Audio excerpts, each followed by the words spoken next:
Hello, Erskine Church. Pastor Mike here. Whenever and wherever you're watching this video, I hope that you and your family, your loved ones are doing well.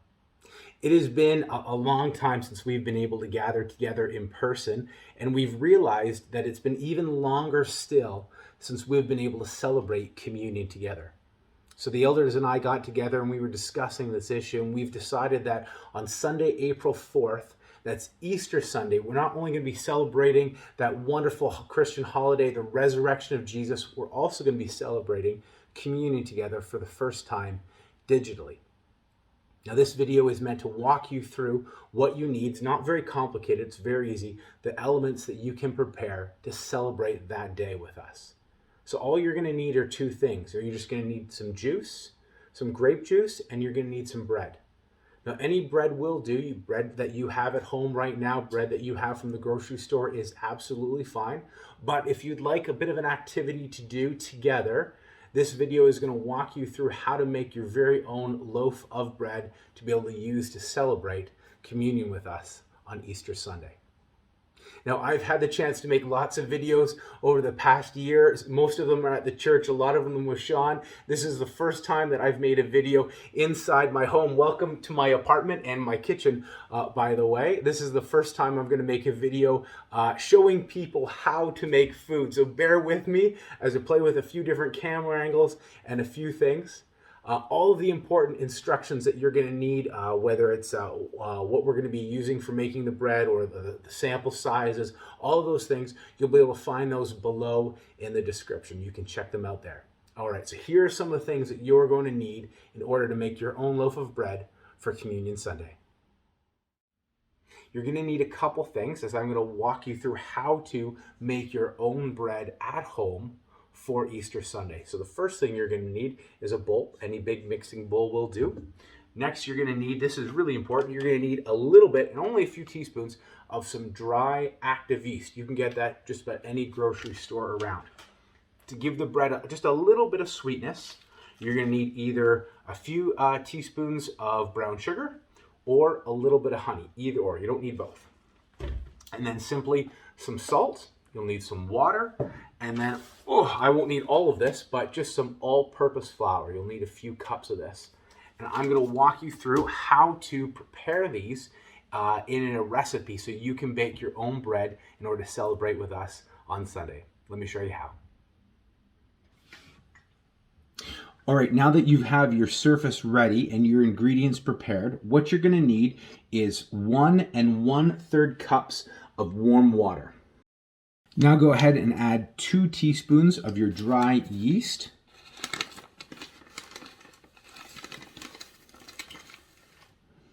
And I'm going to opt to do the brown sugar instead of the honey, but it's totally up to you. So you're going to want 2 teaspoons of that as well. I choose to use a whisk, so go ahead and take a whisk and mix this up together.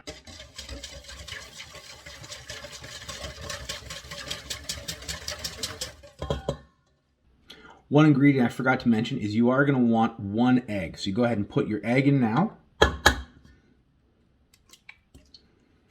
Go ahead and add your 1 teaspoon of salt. I'm just going to palm it.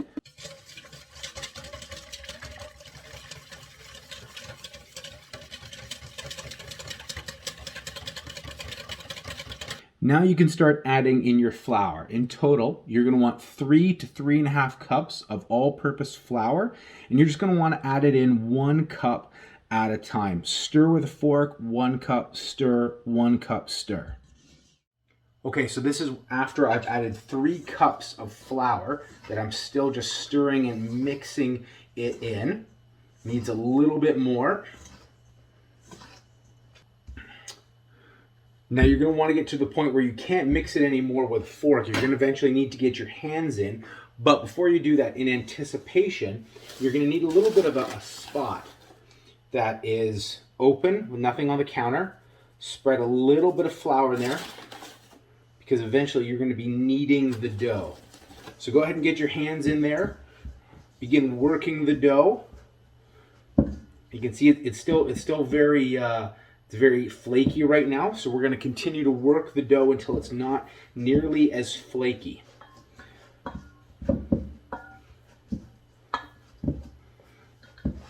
Okay, there we go. So now we're going to get this dough. Again, still a little flaky. Your hands are kind of covered. We're going to get it onto the counter and we're going to begin to knead the dough. Kneading the dough is actually pretty easy. All I'm going to do is I'm just going to fold the dough over on itself, press down, fold it over on itself, quarter turn, press down, fold over, turn, press. And there are lots of different ways to do this. Find the one that you feel most comfortable with, but this works easiest for me. Need a little bit more flour down here.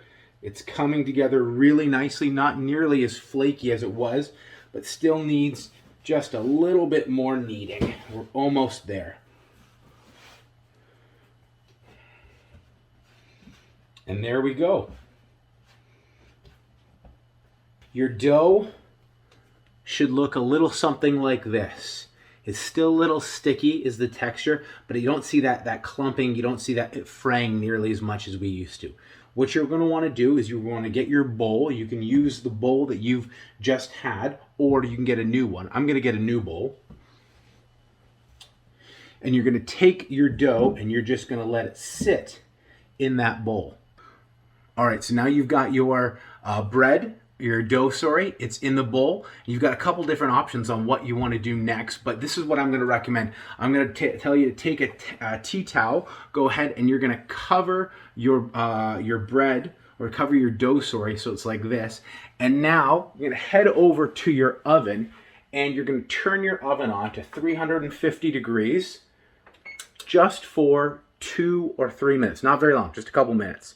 And then after 2 or 3 minutes, you're going to go ahead and you're going to grab your bowl full of bread.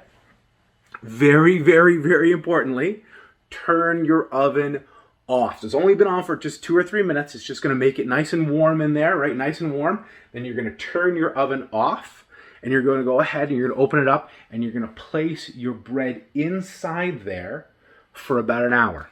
That's really important because you want your dough to rise. And so you need about an hour for that to happen, or until it doubles in size.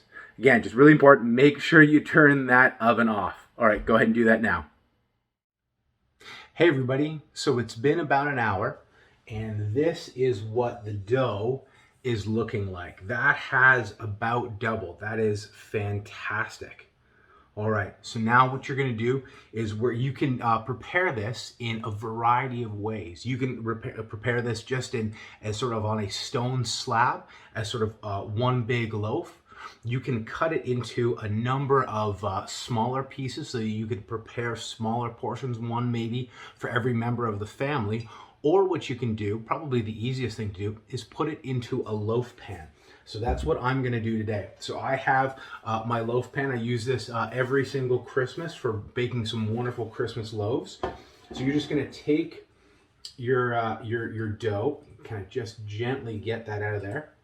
And what you're going to do is you're going to mold it just a little bit to fit nicely in your loaf pan.